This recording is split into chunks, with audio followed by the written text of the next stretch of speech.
All right, welcome everyone. And today we're doing a simple step-by-step exercise on how to create a Kanban board. So let's jump right into it. Before we actually get to the board itself, we just want to do a quick refresher on some of the principles and properties behind Kanban. And one of the first things we want to cover are the 4 principles. So as you build your Kanban board, you must respect this first principle of starting with what you do now, so that your first board is a representation as today's way of working, so that we can focus on visualizing exactly the way you work today without trying to do anything special or innovative, so that we can then use this as a baseline to create improvements off of the first version of your board. So if we ask you to do exactly what you do today, then the second principle is important, because we're asking you to then agree to keep evolving and improving your board. So that's why we don't want you to do anything special at first. We want you to visualize it first, then we want you to start making improvement gradually, and also to be able to track which improvements are working better than others. The next one is to respect everything, from titles to process to responsibilities. We're just going to, again, not disrupt the way you currently work. This is why I believe that Kanban is very easy to implement, because we just start with exactly the way you are structured today. Lastly, encourage acts of leadership at all levels. All this means is that we will be seeking for anyone on the team or anyone around this Kanban board to share their knowledge and share their experience, so that we can have anyone on the team act as a leader to get us to the right direction, okay? And a leader can be for an hour, for a day, but the key here is anyone can step in and try to make your Kanban board or Kanban process better. Now, the 5 properties are important. Those are the 5 things that make you a Kanban team. So you cannot call yourself Kanban if you don't do these 5 things. The first one is obvious, is you must visualize your work. And in our case, it's going to be on cards and on a board. Second, you will have a way to limit your WIP, which stands for work in progress. I will show you that as part of the exercises. But a Kanban team without a WIP limit is not really doing Kanban, because this is where the team can protect themselves by declaring their capacity and functioning at the ideal level, so that the work flows efficiently through the board thanks to their WIP limits. The third one has to do with metrics and the ability to measure and manage your flow. So the one thing you want to be sure here is that as you use your Kanban board, you will see metrics that will start giving you some key information about your performance and the responsiveness of your team around the cards shown on this board. Fourth, making the process explicit. So one thing that you'll see as part of setting up a Kanban board is putting up these policies in each column.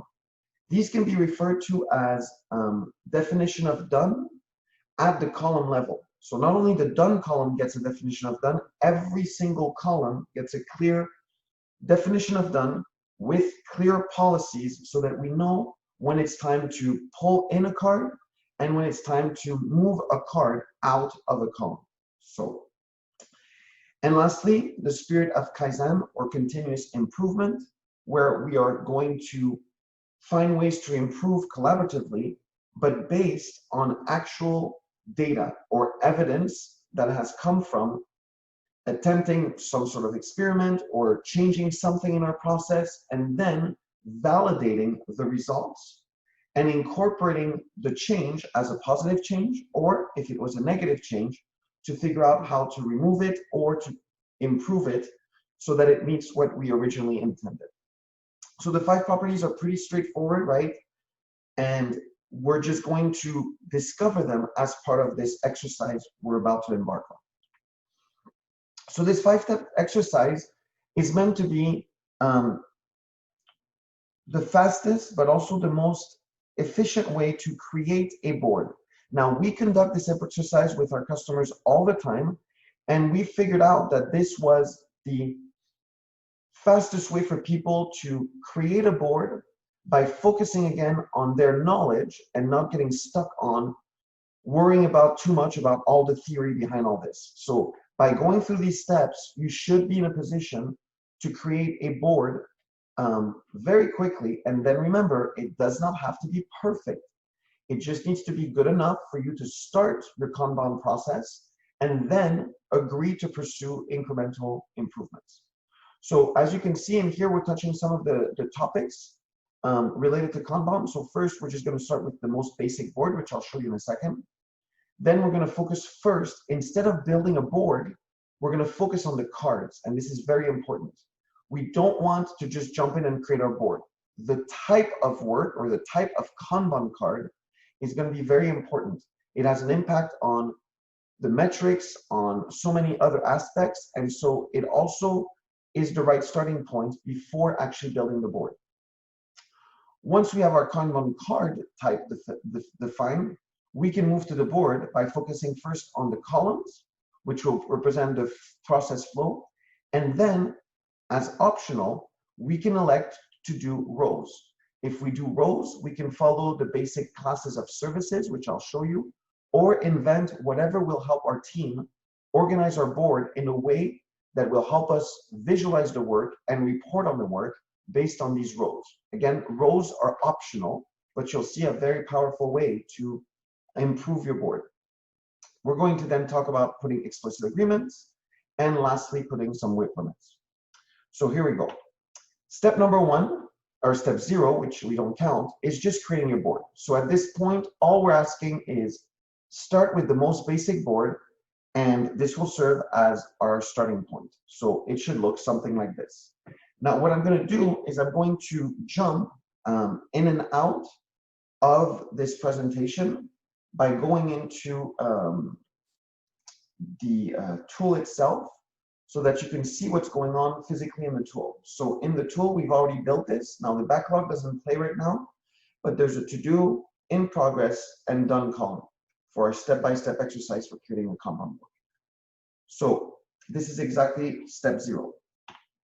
Step 1, we need to create labels. Now, labels is a way to categorize the work that's going to flow on this board.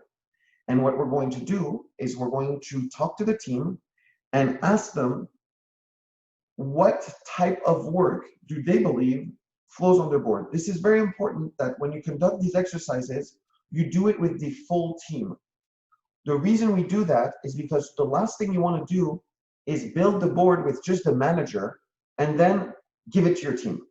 Your team will want to change it, and your team will want to have a voice to influence the board. So if you impose a board on a Kanban team, it's not going to be a good experience, because the whole purpose of being a Kanban team is letting your team not only create the board, but evolve the board. So, I mean, if you're going to give them this as a board, you're fine, because this is the most basic board. But anything more than that, you're actually wasting your time, because if you give your team a chance to organize themselves around the creation of the board, they would build the ideal board much faster. So this is where the first type of conversation starts. And we're giving you an example here, right? So if you're a leadership team, you might have just different types of goals. If you're a media team, which we work with a lot in Kanban, you might discover that you want to just identify the actual types of deliverable that you're providing as a team. So in this case, videos, print media, etc.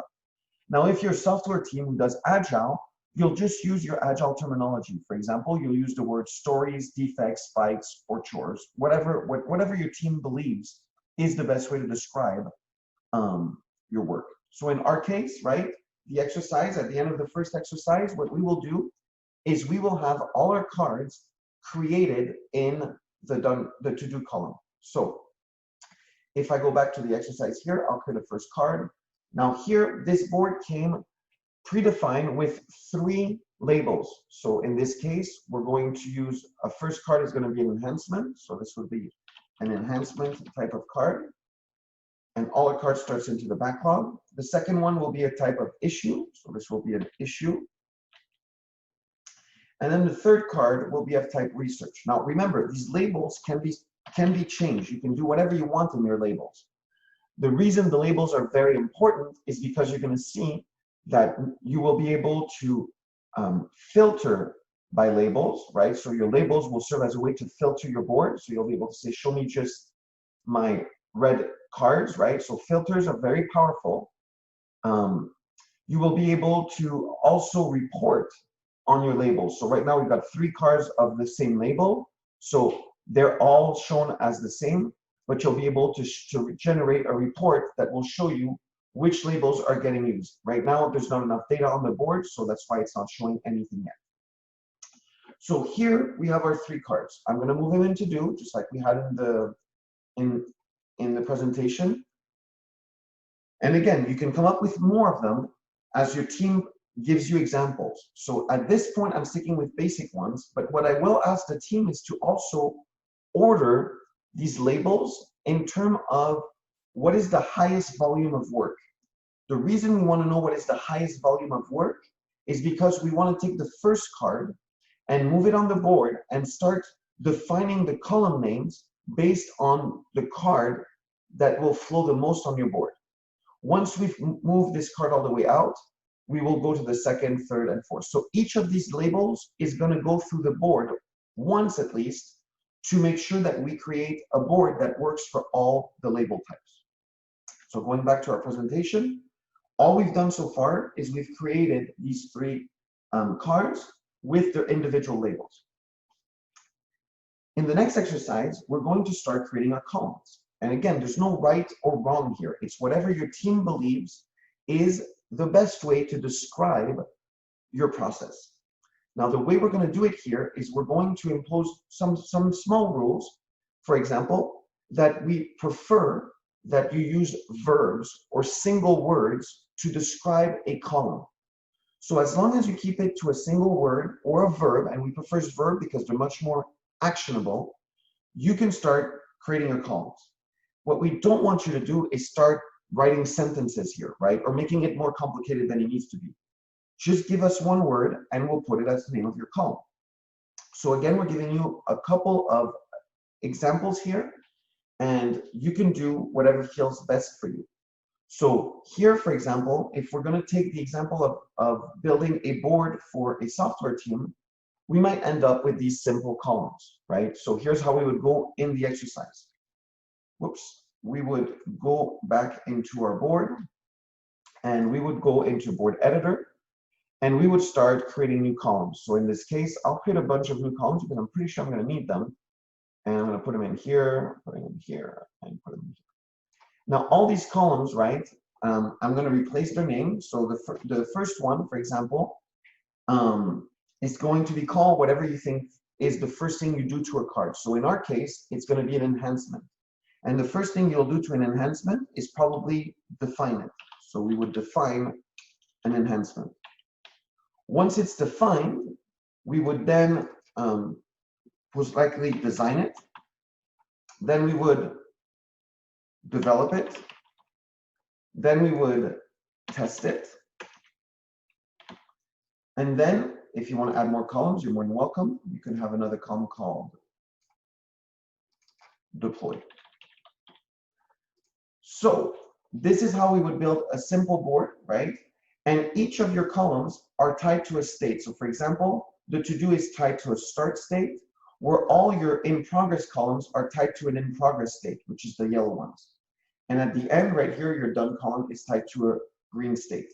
You're going to see these states have an important aspect to play, again, in reporting and in understanding how your work flows on the board. So associating each column to a state is very important so that you know where your cards are spending most of their time. So I'm going to stop editing, and now we build this first board. So the idea here is that we would say, okay, the enhancement gets defined, designed, developed, tested, deployed, and done. We would then take the second one and say, well, is that true for an issue? Yep. We would define it to make sure that it has everything. Now, would we design it? In some cases, maybe from maybe significant issue, but if you think about it, if all the issue is a typo on your website, then you're probably not going to spend any time designing it, or it'll be extremely short. So this would be a case where we would keep the board the same, but this card would probably spend less time in this column or skip it, which we don't love, but we don't want to just create a separate board just for that. Then we would develop the issue, test it, deploy it, done. Now for research, it's a different type of card. It's something our team definitely does, but you're going to see it's going to struggle a little bit with the choice of words, but let's see how we can use it. So would you define a research? Absolutely. You would definitely define it, make sure that you have boundaries, and that you understand what you're going to be researching. Would you design it? Well, you might not call it design. You might call it,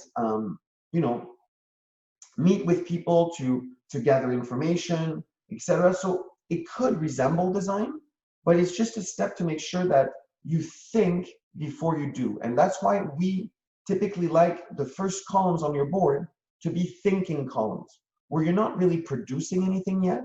You're just thinking or communicating with others to make sure that you've got everything that you need to get started. So be careful. At this point, we haven't really done much. We've just defined it and thought about it.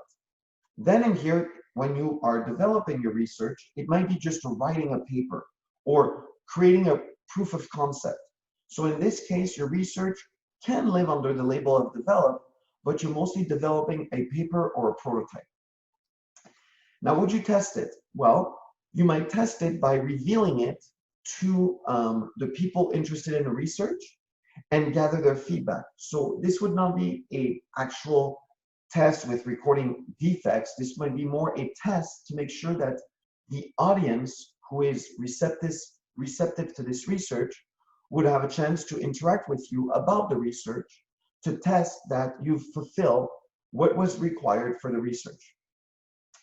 If your research hits the mark and everyone is happy with the results of your research, then you can move to deploy. Now, obviously, all we would mean here by deploy would be publish. You would publish a report or communicate it. Again, you can change the words of your board to be different. So in this case, I could go back into the board editor and say, well, we're not going to call this deploy, or we're going to call it deploy/publish, right? Or this, we're not going to call it develop at all, because we don't always develop. We're going to call it implement, right? Implement. Okay. So again, this is where you get a chance to play with your words to make sure that your cards work. Now, don't get me wrong. If you needed to create separate board or separate lanes, you can, and I'll show you that in a second. Now, one thing I want to show you is you're also allowed here to do what we call split columns. So for example, you could say, going back into the board, sorry, going back here, I can say, I'm going to create a split column right here, and I'm going to drag it right here and have an implement, an implement and a test in that column. So this could be called implement, and now I'm going to change this column to code. So now I've got two columns, right? And they're nested under this one.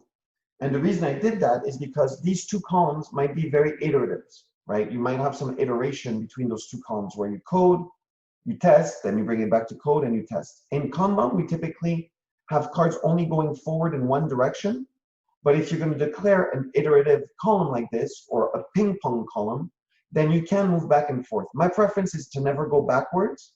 But if you feel the visual aspect is much more powerful for your team, to say, hey, it failed test, it goes back. Then it goes forward, it goes back, it goes forward. And then when the test passes, it goes out.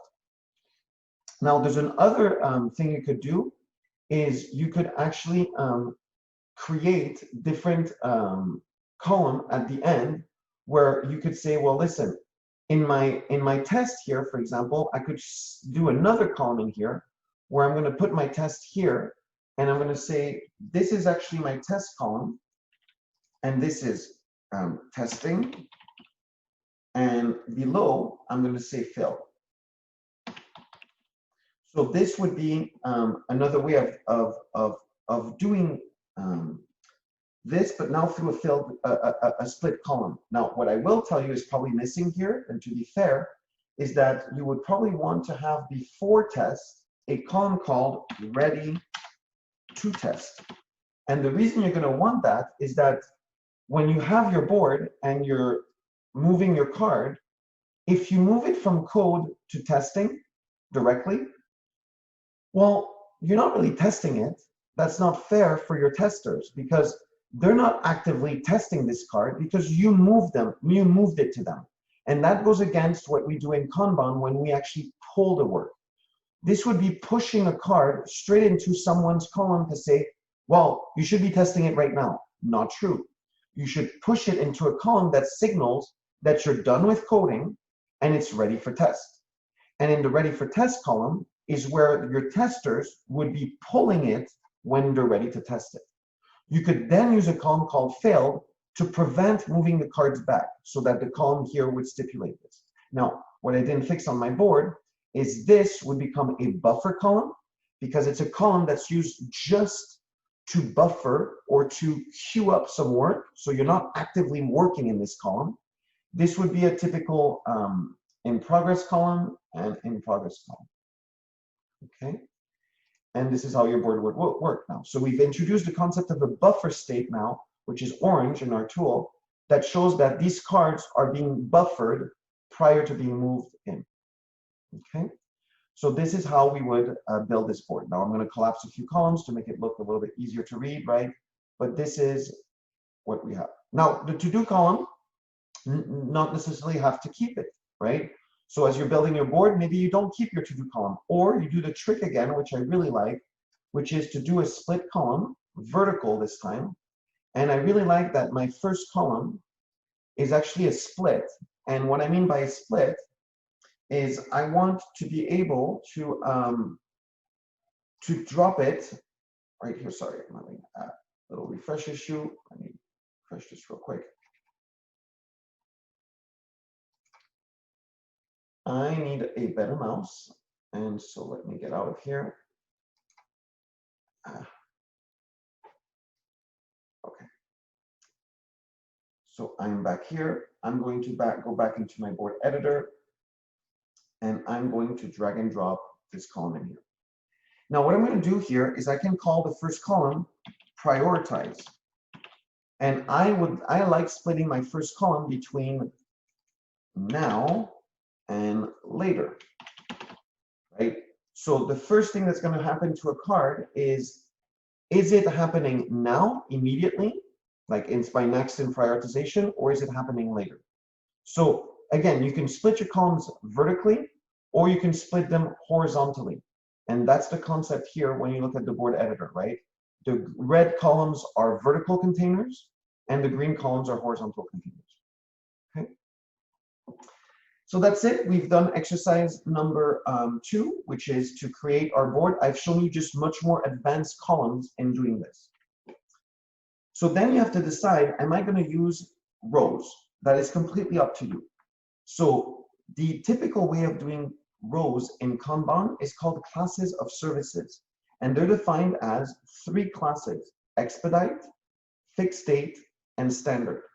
The reason we do sometimes classes of services is to create another way of prioritizing the work by saying, listen, the highest priority is in expedite. And by the way, I should have nothing in expedite because when something shows up here, it's my #1 priority and I should get it done. So the expedite lane is meant to be empty until you get something to expedite. So this is a way to really focus on these things that must be expedited. Be careful with this row. If everything is an expedite, then nothing's an expedite, okay? So you only want to put cards in here that are truly needed to be expedited. Fixed date means that your customers or other teams or something requires a card to be done by a certain date. These cards should obviously have priority over cards that don't have due dates on them. So if you have dates, you should knock out these before the standard ones. Now, don't get me wrong. If the date is 3 months from now, you might skip it and go to a standard first. But in reality, you focus on your expedite first, then the ones who have fixed date that are hopefully upcoming, and then you move to your standard. And that's a way to prioritize your board up and down. So in this case, you can recreate these 3 rows on the board very quickly, and I can show you that.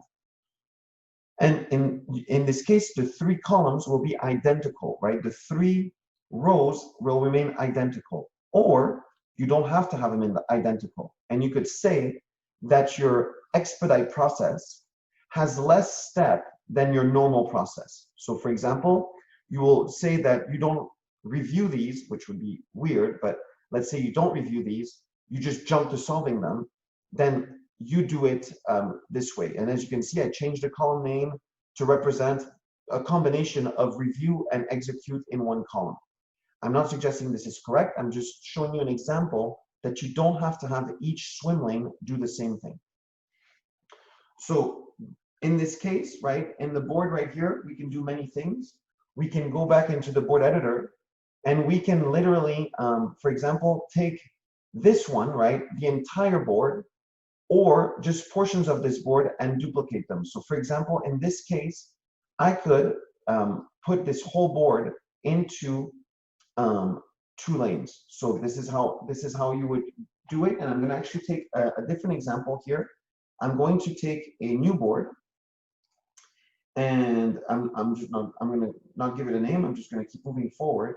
And I'm going to take one that comes already with the concept of an expedite, a fast track, and a normal track, right? So I'm actually going to take one of the board templates that already embraces that. Now, if you wanted the class of services, they're right here. So if you wanted to do the 3, in this case, we have a 4th one called intangibles. So this is another template that you can use. We also have the Moscow, etc. So we have a lot of templates. For me, I'm going to start with this one, the fast track.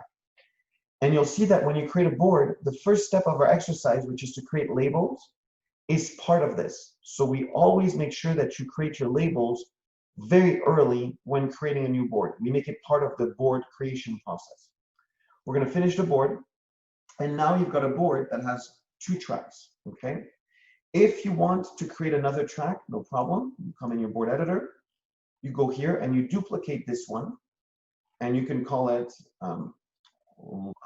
longer track or whatever you want to call it. And now you've just built a board that has a fast track, a normal tab, and a longer track. And again, in this example, the fast track is different than the other 2. Okay? So this is the idea if you want to do classes of services. Then we're going to put explicit agreements. So this is very important.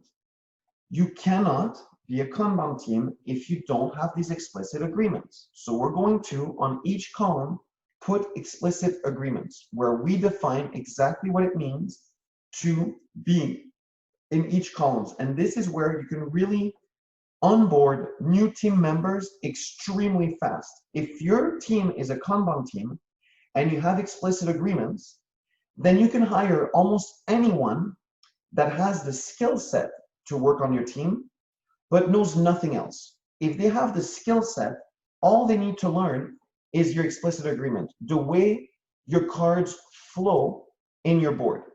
If you give them explicit agreements, they will have no problem to perform what they're good at, whatever their skill set is, and read the information on each column to know, to govern when and how to move the cards. So this is one of the most important things for me when it comes to onboarding new team members in Kanban.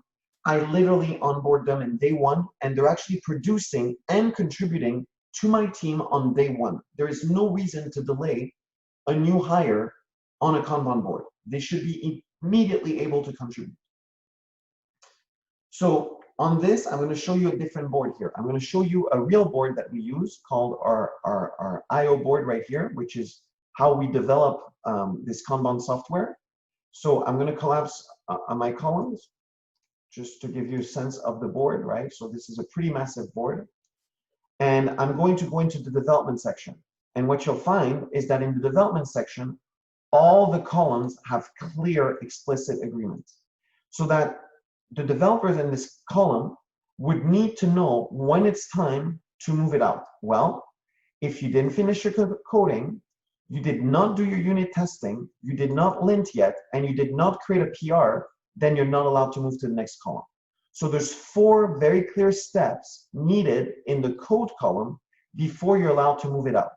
So same thing applies here, same thing applies here, same thing applies here. And we have explicit agreement on every single column, okay?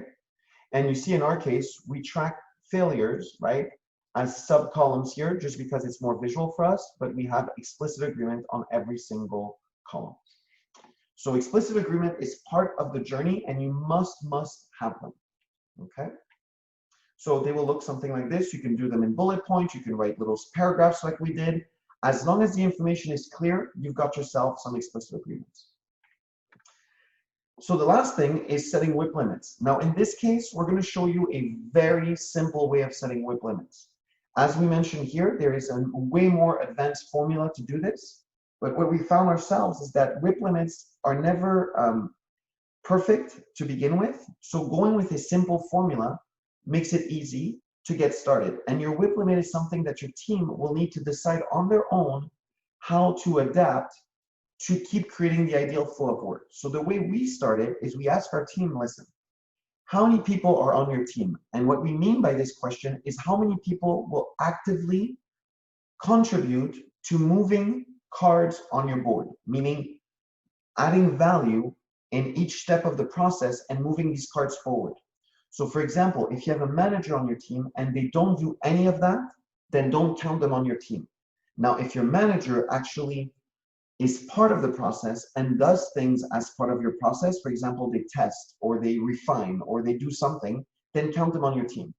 So what you would do, you would say, listen, if we have 4 team members times 2 minus 1, then we would have 7 as WIP limit. So let's see what we would do with a 7 WIP limit. I'm going to go back to one of the other boards I was using earlier. So I'm going to go back to this one. Now, where would you set your WIP limits on this board? Well, you would go back to your board editor, okay, and you would say, okay, I won't set any WIP limits on prioritize. Now, don't get me wrong, we do, and I'll show you why in a second. But you would have to call all your yellow columns and describe, should you put a WIP limit on all your yellow columns? Well, on the first one defined, you could put a small WIP limit of maybe 2 cards. You only do 2 cards. By the way, this is where you put your explicit agreement, right? All questions answered would be a good explicit agreement here, right? Acceptance criteria defined, right? So these would be 2 nice explicit agreement that we could put here. For design, again, I would keep maybe a 1 so that we only design one thing at a time. And this is publish design documents. Now,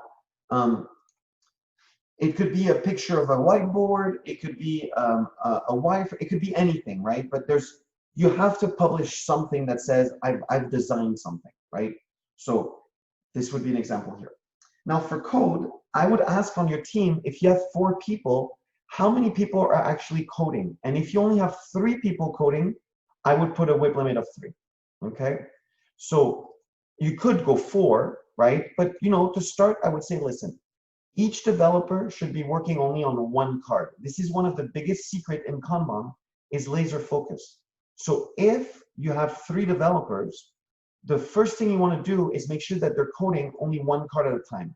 This will cause this flow of work to be much more efficient by making sure that no one is getting distracted or spread thin by working on too many things. Don't forget that the people developing in this column will most likely also help with defining and designing and potentially deploying a little bit later. So they'll be working probably on more than 1 card, but when they're coding, there's only 1 card that they're focused on. Ready to test, I would not put a WIP limit there because that's a buffer column. Testing, you could put a WIP limit. For example, if you only have 1 tester on your team and 3 developers in the team of 4, maybe you only test 1 at a time. Now failed, I'm on the fence with failed. I would prefer to, you could make it a buffer column. So that would be an idea, but this is not an ideal buffer concept. But I would still not put a WIP limit on this one. Now the deploy, completely up to you. I'm on the fence with this. I would prefer to not do it because sometimes I accumulate multiple cards here that need to get deployed together. I don't think that putting a WIP limit on your deploy in this board will cause you a bottleneck. I think it should be okay, because the column after is a done column. So you are more than welcome to put a WIP limit on this one. I will choose not to in this case, but there's no right or wrong here. You might want to experiment and see if this causes trouble on your board. So now I'm done, and as you can see, I've got my WIP limits. Now the reason I have my WIP limits is that when I move a card in them, it's going to start showing me where I'm at in terms of WIP limit. And if I actually move it in and it goes over my WIP limit, then it informs me and tells me that I should be careful. We permit it, right? We do permit it, but we want to alert you. Now you could be a little bit stronger here and impose some much more stronger WIP limits. So right now they're at what we call an off state, where we just will tell you that you've gone over. We could put them in an alert state, which will remind you every time you go over to make a decision, or we could put them in on state. In an on state, it will prevent completely a card from moving in. So I'm going to take one out, and I'm going to try to move it in, and it's going to say there's no way you're allowed to move it in. Okay, so it will be moved back. So your WIP limit can be enforced strongly, or P on a pure alert, or off, like in the case that I have. And still at off, you will still get your signal. Okay. So that covers WIP limits. And your WIP limits would start showing on your board, and your cards would flow on the board, and you would know when you're tacking on a WIP limit. So this is everything that we wanted to cover today. We went through the steps that we believe will build you a strong Kanban board. There's so many more things I could show you, but at this point, I'm just going to open up the floor and see if there's any questions, comments, or any sort of feedback about what I showed you today. Hi. Hi. I have a question actually. Yes. My question is, for example, if you have a WIP limit of 1, or you can say WIP limit of 2, and one more task comes in, and it is not abiding the WIP limit of 2, that means it is 3 and it is in red. So for example, if one person has completed his work, he can help the other person, right? You can, but the key here is that if you've completed your testing, you don't leave the card here, you move it out, right? So the idea here is that the way you do Kanban is that you're allowed to go over WIP limit because someone says, hey, I really want to take this, or these two things need to be tested together. The problem here is you shouldn't do this, because now you're going way over your WIP. What you should say is, listen, before bringing something new, can I complete one of these? And in this case, maybe I complete both and then move this one. What you don't want to do is be the team that keeps putting more and more, and now your WIP limit is out of control. Being 1 over is not the end of the world. Maybe 2 over is not bad, as long as you get back to it shortly after. It's okay to go over, but you've got to get back to it. So be very careful. We won't prevent you, right, from doing this. But if you're smart, you're going to let your team say, listen, even if I move this in, who cares? Because I'm still working on the other 2. It's not going to go any faster to move this one. Now, don't get me wrong. If there's a reason for this one has a due date of today, right? So this one has a due date of today. And you're saying, you know what? It's got a signal that says, listen, this one is urgent. Well, maybe you do this. But what I would expect is that this one gets moved out immediately out, like as soon as possible, and then you go back to the other 2. Does that make sense? And then, does that answer your question? Yeah, but what if a task is dependent on other? For example, if one task is dependent on other, and if we are not going to complete the other task, the second one is going to be remain, right? It is not completed. So what we can do in this scenario? Yeah. So I'm creating a dependency between 2 cards. So now I have 2 cards that are dependent. So you see what's happening here? The issue has a predecessor with this enhancement. And the enhancement has a successor, which is this issue, right? So when the cards move on this board, if you've got a dependency, right, and the colors keep changing based on your state.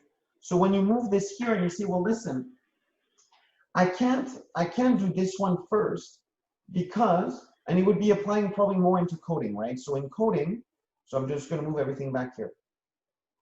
You would have this enhancement, but you'll say, hey, listen, I can't complete this enhancement without my predecessor, which is here. So this is a case where you would most likely bring your predecessor, but if I was you, I would have brought the predecessor first. And then once the predecessor was done, I would have moved in the successor. Yeah, exactly. Very good answer, by the way. Fair enough. Perfect. Thank you for clarifying. Any other questions? Hey, this is Raj here. So far, I like the presentation and the way how you have connected the dots and explained. Thanks for that, Dimitri. So I have a couple of questions that I would like to clarify or get more insights. So this looks more like a team level Kanban. In terms of tracking like a program level or portfolio, can this be used? Yes, so this is very good. So what we would do here is we would have, you have two options. You can create a portfolio board that is part of this one. So let me go back to a simple board we have here. I think this one was simple. That one was not simple. Let's do a new board real quick. I'll just do a very quick board like this. So here's option number one. Option number one is on the same board. You can create a portfolio board and another one. So I'm going to do quickly. I'm going to do one of these with inside one of these. And then I'm going to move these three things in there. So I'm going to move these three things in here real quick. Okay. And then in here, I'm going to call this one my portfolio level. And then I'm going to duplicate this one. And I'm going to call this down, you know, my team level. Like, okay. You don't have to do it this way. I'm going to show it to you two ways. If I do it this way, I'm going to fix my things right here just real quick. In progress, start. And same thing here, done. Okay. So here's what I want to show you here. In fact, I should have pulled, I have one that's perfect for you. UU prototype, perfect. So this one is already built for us. It's going to save me time. I have a portfolio level, a discovery level, and a team level. At the portfolio level, I have two initiatives, a green one and a red one. The green one has one child, and the red one has two children. You see the portfolio level has different columns because the portfolio team has a different process than the discovery team.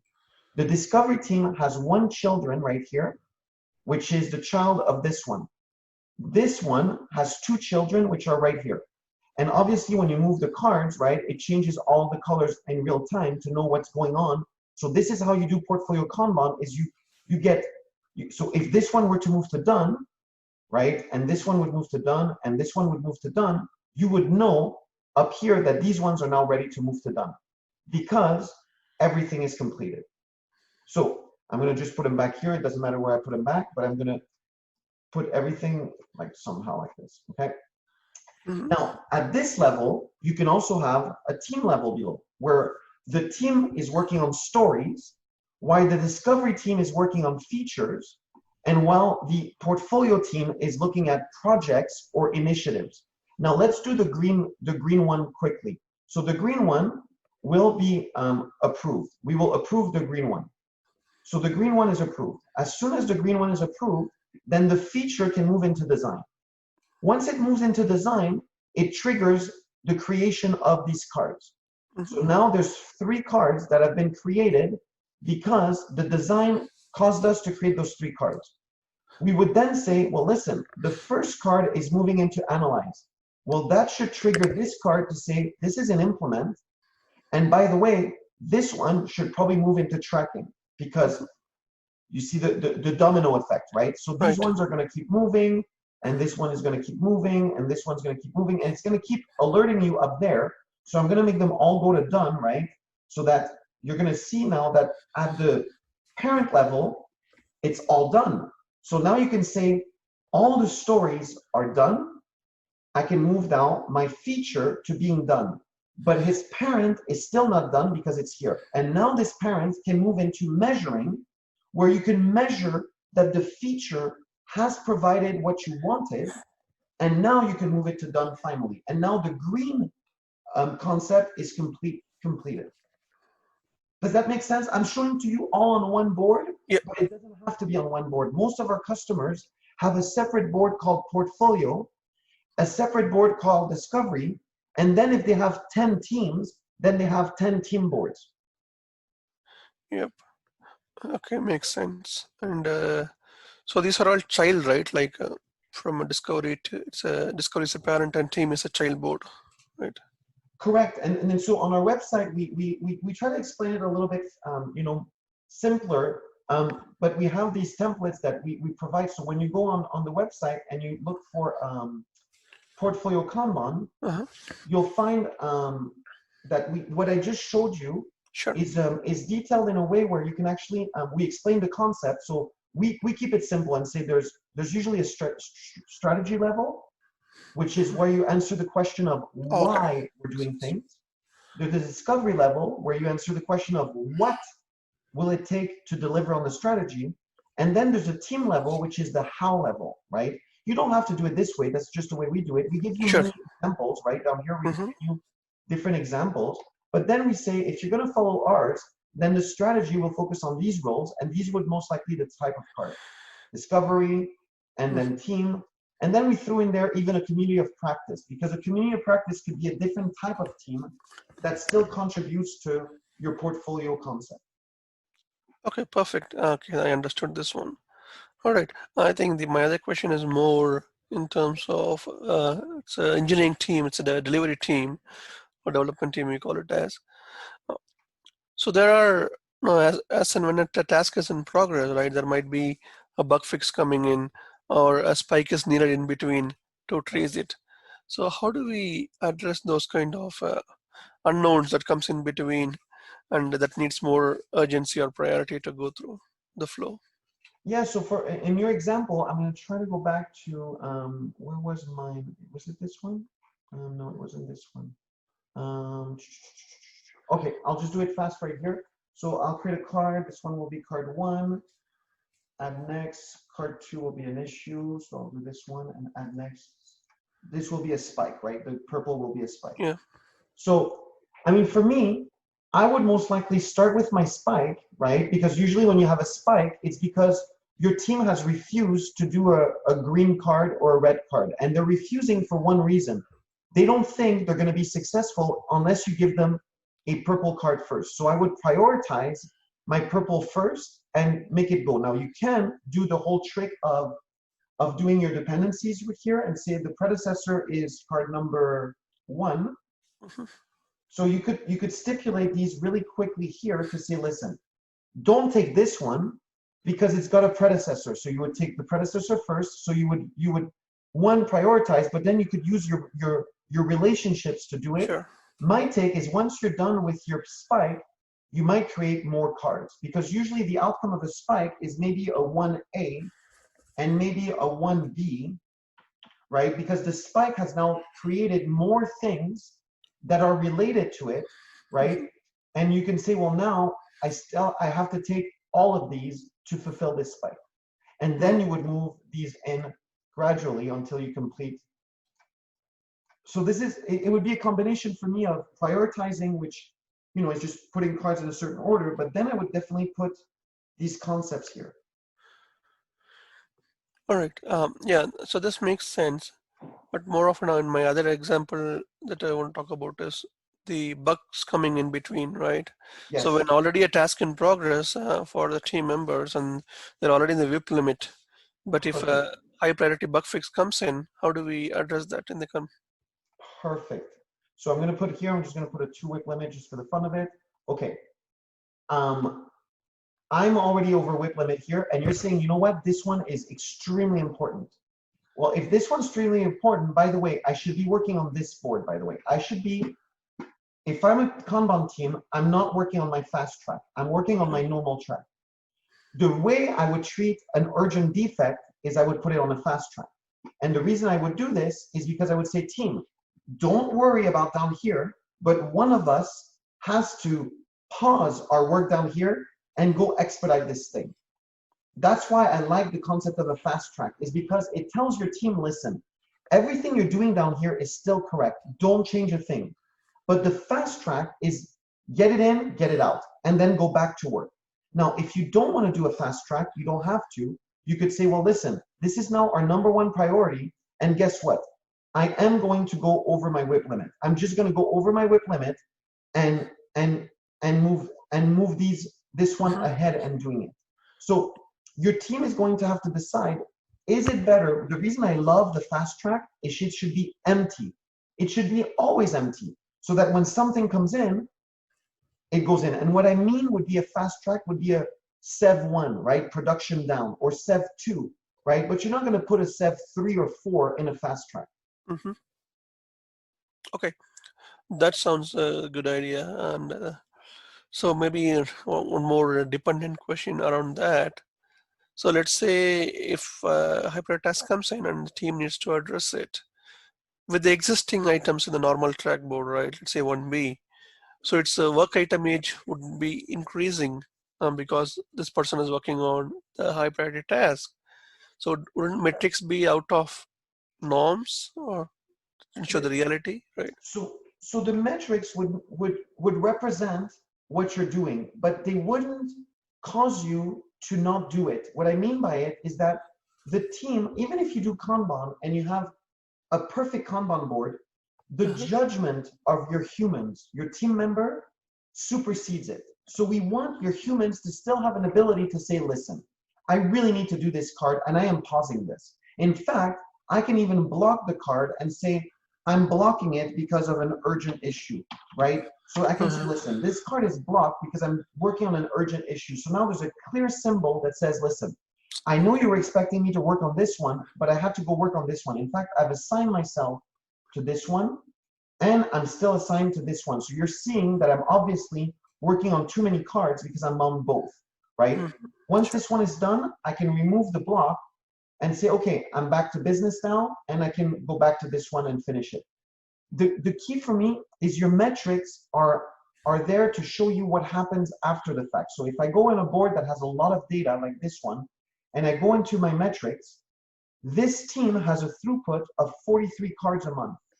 It has a cycle time of 4 days, which means every time you give me a card, it takes 4 days. And in a given month, I will give you around 43 cards. These are the 2 main metrics in Kanban, throughput and cycle time.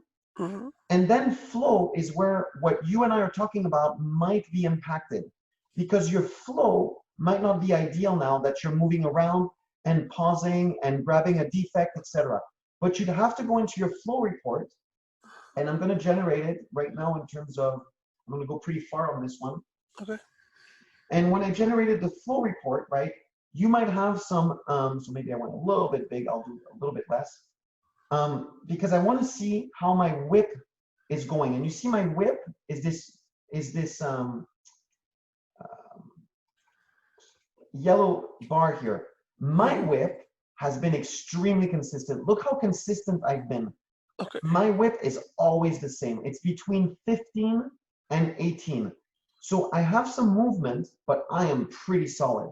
Now, I wasn't that good before, by the way. My WIP was much too high, and you can see how I eventually found as a team that my WIP should be in here. So this is where you would use your metric, is you would see that when you keep going out of WIP, and by the way, I'm pretty sure that if I add, sorry, my mouse, I definitely will get a better mouse. When I add my metrics here, my done was pretty flat here. And it got pretty good here, but then here my done was much more, I know it's not very visible here, so I'm gonna go on 8 weeks generated. It's a little bit more visual. If not, I'll do it to month. Okay, I'll go with month. What I'm trying to explain here is that your flow report is where you will really start better understanding this. So you see this is a bad one. When your done goes down, that's bad. Now, our done started to go, having a nice sequence here, right? It kept on going. When you fix your flow, your done gets good. So you see how my yellow was getting big and my green was getting bad. As soon as my yellow started getting small, my green started getting bad. So there's a relationship between keeping your yellow very small, and every time you keep it small and consistent, your green benefits. Cool, good. And this is a cumulative flow diagram, right? Yes, this is a Okay. CFD. Okay, got it. Thank you. Yep. Okay, I think I am good with this. Yeah, so great question, guys. So be careful with your metrics, right? You need to look at them for different reasons, right? So for this one will be for, and this is where your labels are so important. And then your cycle time will be very different. And the cycle time will show you how you're staying within your control limit or how each kind of label evolves over time. But your flow, which in my mind is not really a report, it's more of a visual. This is where you can really get a lot of information in terms of improving your team. But you took all your efforts to share, and it was very much detailed explanation, I feel. One of the best Kanban classes I attended in terms of too much details and specifications. Thank you for it.